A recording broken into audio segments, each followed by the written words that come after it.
आपको corporate governance का मतलब आज ज्यादा अच्छे से समझ में आएगा अगर आप एचडीएफसी की न्यूज को अगर आप अच्छे से पढ़ोगे। ठीक है, एचडीएफसी में क्या हुआ, क्यों रिजाइन हुआ। ठीक है, तो उसका क्या इम्पैक्ट पड़ा। वो कॉर्पोरेट गवर्नेंस से होता है ना, इंडिपेंडेंट डायरेक्टर है या कोई पार्ट टाइम एमडी है, कुछ भी कोई भी पोस्ट में वो रिजाइन दिए तो इतना बड़ा इम्पैक्ट कैसे किसी बैंक में पड़ा। ठीक है, तो कॉर्पोरेट गवर्नेंस बहुत इंपॉर्टेंट है, अगर आप इसको समझ गए तो सबसे बड़ा पॉइंट मिलता है कभी भी। ठीक है, मैं किसी के बारे में पॉजिटिव या निगेटिव नहीं बोल रहा हूँ, लेकिन कॉर्पोरेट गवर्नेंस अगर खराब है। ठीक है, बहुत सारे एग्जाम्पल है। आप सर्च करिएगा, आप खुद से स्टडी करिएगा, यानी कि कुछ गूगल या कोई डेटा आपको मिले तो कॉर्पोरेट गवर्नेंस फेल होने से लास्ट 1 ईयर में कितनी कंपनीज खराब हुई। ठीक है, क्या हुआ उनके साथ। ठीक है, वैसे आज मैं क्लास नहीं लेने वाला था, लेकिन वो न्यूज आई एचडीएफसी वाली तो मैं बोला आज क्लास ले लेता हूँ, शायद आप लोगों को उसका इम्पैक्ट पता समझ में आए कि वो है क्या। ठीक है, उसका इस चैप्टर से वो रिलेशन थोड़ा बहुत है कि कॉर्पोरेट गवर्नेंस क्या है और क्या नहीं है। ठीक है, तो इवैल्यूएशन कॉर्पोरेट गवर्नेंस क्या होता है। कॉर्पोरेट गवर्नेंस पहले ये समझिए, refer to rule process and procedure जो फॉलो करना होता है मैनेजमेंट को, एंड ऑपरेशन ऑफ फॉर्म। ठीक है, गुड कॉर्पोरेट गवर्नेंस क्या स्टैंडर्ड क्या होता है कि वो इंश्योर करता है कि कंपनी अच्छे से चल रही है। आपके सभी stake holder including share holder, lenders, employ, supplier and customer सबका ख्याल रख रहे हैं, अच्छे से रन वेल, टेक केयर, सब बढ़िया चल रहा है। ठीक है, regulatory standard of corporate governance का क्या फोकस है, protection of investor with additional focus on minority and non promoter share holder. SEBI की क्लॉज कहां पे होती है, SEBI clause 49 of listing agreement, जिसमें सेट किया गया है कॉर्पोरेट गवर्नेंस स्ट्रक्चर। ठीक है, सेबी की क्लॉज 49। तो आपको ये पता होना चाहिए, it is important to understand कि regulatory standard are minimum standard है जो आपको फॉलो करना है। कुछ कंपनीज जो है वो हायर स्टैंडर्ड बनाई है खुद के लिए। ठीक है, उनका कॉर्पोरेट गवर्नेंस स्ट्रांग है। ठीक है, जो प्रिवेंट करता है एजेंसी रिस्क। ठीक है, और at the very least detect and rectify them in time. ठीक है, तो वो रेक्टिफाई भी हो जाता है। ठीक है, अगर अच्छी कंपनी है जिसका स्ट्रॉन्ग कॉर्पोरेट गवर्नेंस है तो वो रेक्टिफाई भी हो जाता है। ठीक है, तो एनालिस्ट एज अ एनालिस्ट आपको हमेशा ध्यान देना है कि कॉर्पोरेट गवर्नेंस स्टैंडर्ड कंपनी का कैसा है। जैसे बोर्ड कंपोजिशन क्या है। ठीक है, तो बोर्ड कंपोजिशन में होते हैं द डायरेक्टर ऑफ कंपनी, जिसमें इंडिपेंडेंट डायरेक्टर होते हैं और नॉन एग्जीक्यूटिव डायरेक्टर। ठीक है, जो who are not part time but not independent. ठीक है, आइदर। ठीक है, एंड एग्जीक्यूटिव डायरेक्टर भी होंगे। ठीक है, तो स्ट्रॉन्ग कॉर्पोरेट गवर्नेंस के लिए majority board should compromise comprise of independent director, यानी सबसे ज्यादा इंडिपेंडेंट डायरेक्टर्स होते हैं किसी भी बोर्ड के कंपोजिशन में। सेबी ने रेगुलेशन कहता है कि इंडिपेंडेंट डायरेक्टर कम से कम 50% होने चाहिए ऑफ द बोर्ड, अगर चेयरमैन एग्जीक्यूटिव डायरेक्टर है, और अदर केसेस में 1/3 होना चाहिए of the board to be comprise of independent director. ठीक है, ये क्वेश्चंस आते हैं, यहाँ पे कंफ्यूज मत होना, बहुत इजी है, इसको बहुत डिटेल में पढ़ना आप ये चैप्टर में। ठीक है, separation of board chairman role and role of MD and CEO. CEO कौन होता है, जो आंसरेबल होता है to the board of director. ठीक है, effective corporate governance chairman position को ऑक्यूपाई नहीं कर सकते बाय द सीईओ और एमडी ऑफ द कंपनी, यानी कि चेयरमैन एमडी या सीईओ के द्वारा ऑक्यूपाई नहीं होता। सेबी ने मैंडेट किया है टॉप 1000 लिस्टेड कंपनीज। ठीक है, कि mandatory CEO should not be from the promoter group. ठीक है, नेक्स्ट होता है नॉमिनेशन कमेटी। आप देखो, इसको पढ़ना ही, रीड करना ही करना है। ठीक है, ये आपको कंफ्यूज भी करेगा और आपको स्कोर भी दे, कंफ्यूज अगर नहीं हुए तो आपको स्कोर अच्छा कर देंगे। कंफ्यूजन तभी होती है जब आप शॉर्टकट में पढ़ो, इसको डिटेल में पढ़ो, जितना लिखा हुआ उतना तो एटलीस्ट। तो nomination committee for independent director,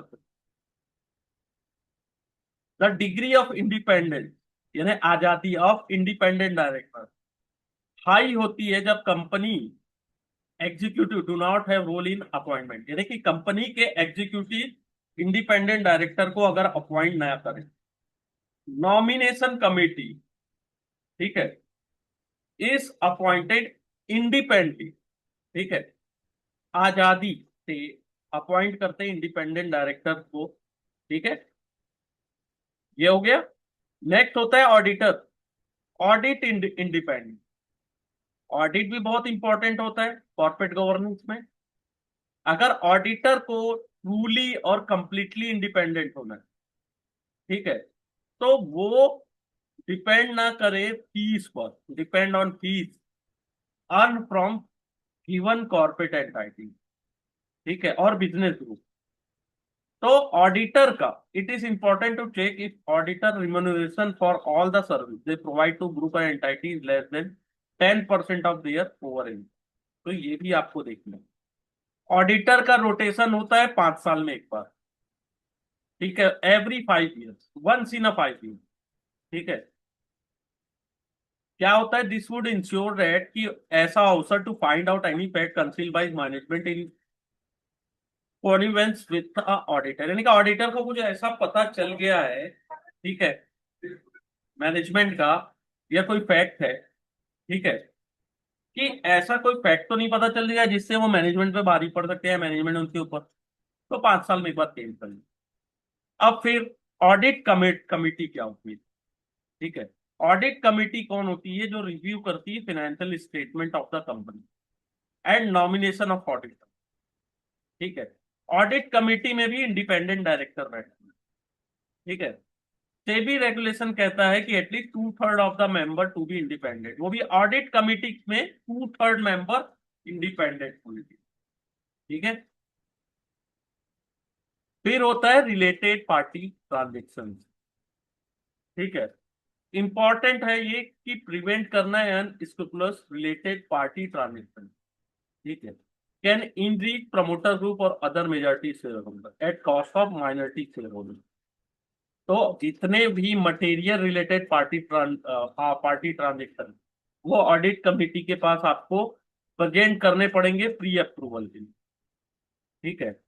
SEBI के रेगुलेशन के अकॉर्डिंग अभी ऐसा कोई मैंडेट नहीं है प्री अप्रूवल का, लेकिन अगर आप करते हो तो आपको all related party party transaction आपको ऑडिट कमिटी के सामने रखना होगा, ठीक है। अगर transaction not all arm length basis, तो आपको रेगुलेशन के एज अ रेगुलेशन आपको कंपनी को उसके जस्टिफिकेशन प्रोवाइड करना पड़ेगा, ठीक है। जो भी आप ऑल रिलेटेड पार्टी ट्रांजेक्शन अगर कर रहे हो तो उसका जस्टिफिकेशन देना पड़ेगा, जस्ट सिंपल है, ठीक है। फिर होता है रेम्यूनरेशन कमेटी। रेम्यूनरेशन कमेटी क्या डिसाइड करती है कि डायरेक्टर को कितना मिलेगा, सीनियर मैनेजमेंट को कितना मिलेगा पैसा, ठीक है। Committee should comprise of entirely of independent director, उसमें भी इंडिपेंडेंट होंगे, ठीक है। और जितने भी मेंबर होंगे should be non executive director, और चेयरमैन जो होगा कमेटी का वो इंडिपेंडेंट डायरेक्टर होगा। देखो ये बहुत सारी चीजें हैं जो आपको कंफ्यूज करेगी, आप डिटेल में इसको बहुत आराम से समझो ना। 9 पॉइंट है, 9 या 10 पॉइंट, यहां से क्वेश्चंस आते हैं, इस टाइप के क्वेश्चंस को गलत नहीं करना है, ठीक है। अब रेम्यूनरेशन ऑफ इंडिपेंडेंट डायरेक्टर कहां से होगा, ठीक है। It is important that all income data independent director earn from a company for all assignment are thoroughly disclosed so that shareholder can evaluate the true degree of independence of fund director, ठीक है। आप जो भी पैसे दे रहे हो independent director, उसको disclose करना है शेयर होल्डर के पास, ठीक है, कि वो सही में कितने इंडिपेंडेंट, ठीक है। सेबी ने रेगुलेशन में सेवरल अदर प्रोविजन है to the meeting of director various committee and several other other, ठीक है। तो ये गुड कॉर्पोरेट गवर्नेंस का पार्ट है। ये सब चीजें फॉलो होनी चाहिए एटलीस्ट। ठीक है। फिर होता है प्रमोटर्स की होल्डिंग। ठीक है। The concept of promoter is something unique in India. Real define legal definition क्या होता है प्रमोटर का? Does not define their role. ठीक है। प्रमोटर कौन है? सिंपली अगर बोला जाए तो investor who has been named और is identify as a promoter. Promoter group of shareholder typically comprise of those who were part of initial funding of company, यानी कि जिसने इनिशियल फंडिंग दी है, पार्ट ऑफ ग्रुपिंग, जो control करते हैं share holder को। ठीक है। और as for other investor concerned, having strong promoter shareholder है some positive और some negative। किसी कंपनी में अगर प्रमोटर स्ट्रांग है, स्ट्रांग प्रमोटर शेयर बहुत ज्यादा है, तो उसका पॉजिटिव निगेटिव दोनों होता है। अगर promoter group of share holder ज्यादा है तो हायर लेवल ऑफ कंट्रोल करते हो मैनेजमेंट को। ठीक है। तो इंक्रीज क्या हो जाता है? Likelihood of management acting in the best interest of share holder. ठीक है। बेस्ट इंटरेस्ट में काम करेंगे हम। ठीक है।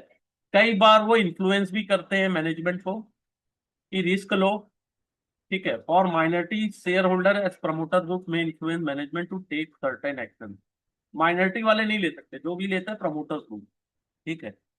कई बार क्या होता है, उसका क्या होता है कि प्रमोटर ग्रुप के benefit at the cost of minority share holder, यानी कि प्रमोटर ग्रुप को जैसे रिलेटेड पार्टी ट्रांजेक्शन हो गए, उसका बेनिफिट किसको कंप्रोमाइज करके दिया जाता है? माइनॉरिटी शेयर होल्डर्स को। ठीक है। प्रमोटर्स का बहुत इंपॉर्टेंट रोल होता है कंपनी में। एनालिस्ट को हमेशा फोकस करना चाहिए कि शेयर होल्डर प्रमोटर्स के कैसे चेंज हो रहे हैं क्वार्टरली। ठीक है। कई बार क्या होता है, प्रमोटर्स को फंड की जरूरत होती है, तो वो क्या करते हैं, प्लेज कर देते हैं शेयर को, ना कि सेल करते हैं। Promoter place their share as a collateral. ठीक है। तो वहां पे हेयर कट अप्लाई होता है toward margin and land money. ठीक है। तो हेयर कट क्या होता है कि इंश्योर करता है कि value of collateral is adequate. अगर प्राइस असेट्स का डिक्रीज भी होगा सर्टेन डिग्री तक, तब भी उनको कोई लॉस नहीं। ठीक है। प्लेजिंग क्यों करते हैं प्रमोटर?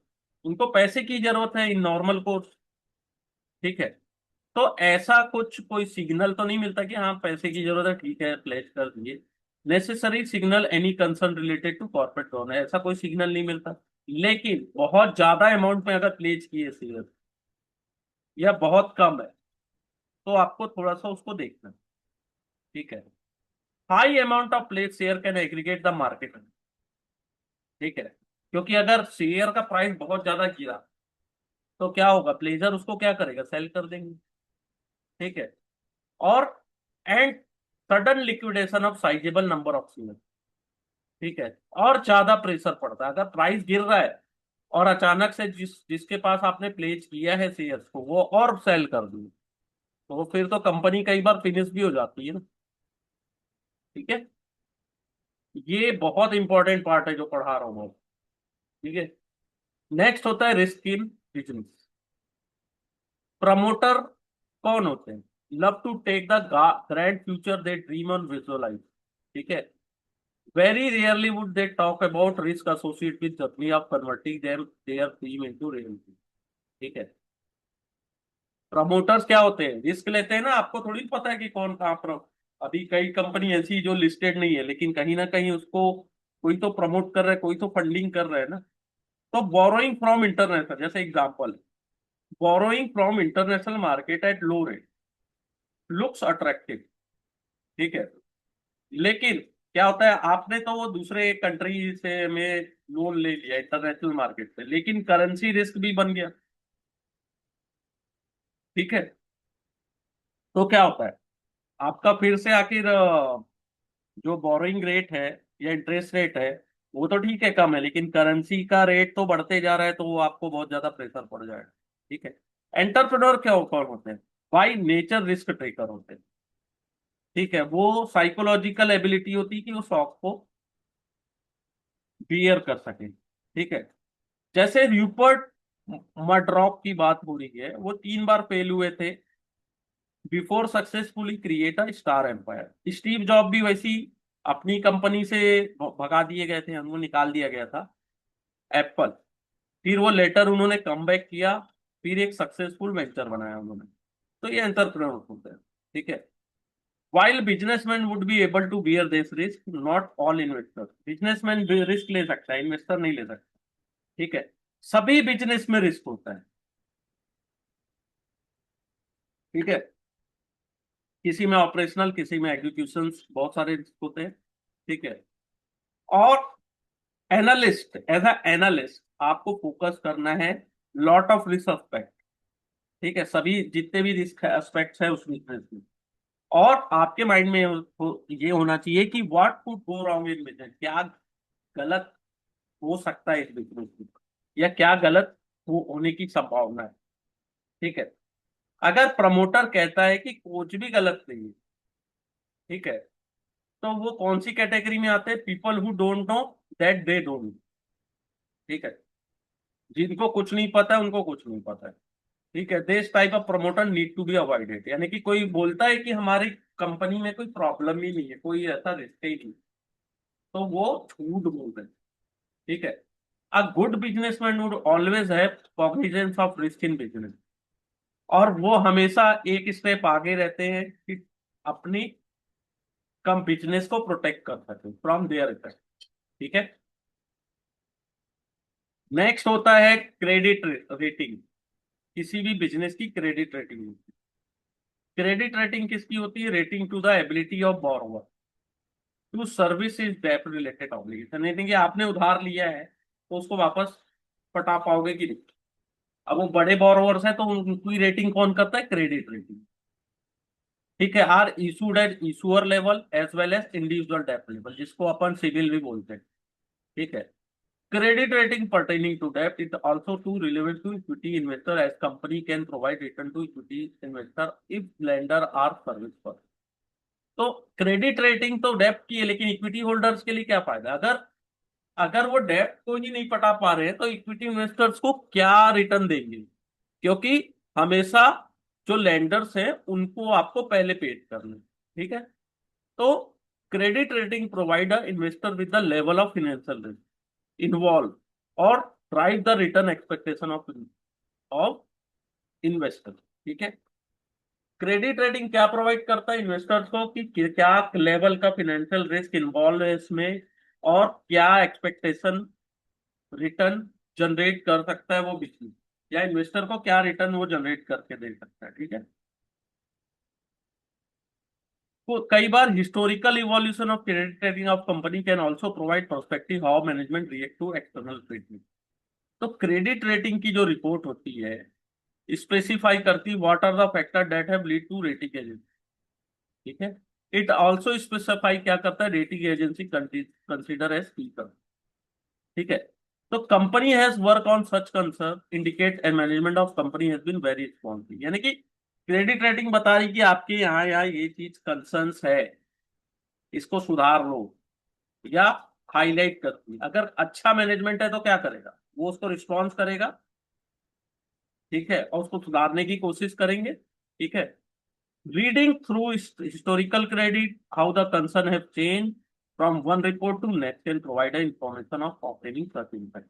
देखिए आप हिस्टोरिकल पढ़ सकते हो, बहुत सारी रेटिंग प्लस भी होती है, कभी वो फिर आगे माइनस भी हो जाती है, कोई माइनस है तो प्लस भी हो जाता है, ठीक है।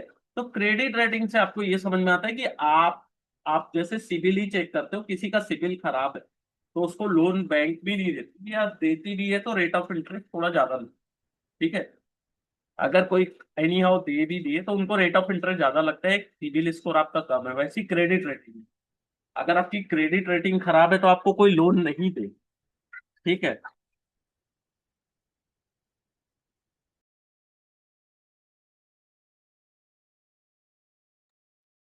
नेक्स्ट होता है ESG फ्रेमवर्क। ये क्या होता है? ये बहुत इंपॉर्टेंट है बहुत, ये भी। तो environment, social and corporate governance, ठीक है। इसमें क्या क्या देखा जाता है कि how does company activity affect the environment. Company with low carbon emission and low contribution to pollution, उसका रैंक ज्यादा अच्छा रहता है। यानी कि जो ज्यादा पॉल्यूशन नहीं फैला रहे हैं, या जो कंपनी ग्रीन ग्रीन इन्वायरमेंट में अच्छा यानी कि ज्यादा से ज्यादा ग्रीन एनर्जी का यूज कर रही है, उनका रैंक ज्यादा अच्छा होता है। सोशल डेवलपमेंट में क्या कर रही कंपनी, ठीक है, जैसे ह्यूमन राइट एंड